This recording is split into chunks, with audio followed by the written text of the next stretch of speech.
Hi everyone. I wanted to start today with just a creative warm-up, and I try to do this probably every day if I can manage it. It's not usually this in-depth, but I do enjoy doing it. This one is inspired by Agata's Loco's 20 days 100 characters challenge, and it's a really fun exercise that has you use blobs in order to create faces and characters, and I haven't worked up to doing like full bodies in this yet, but I'm hoping to soon.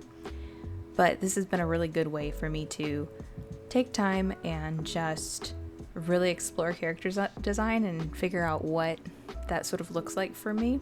I have some really fun news to share very soon, so I will sign off now with this.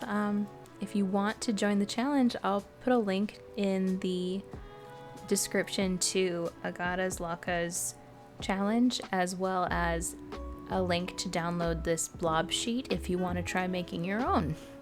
So thanks for joining in. I'll see you guys later.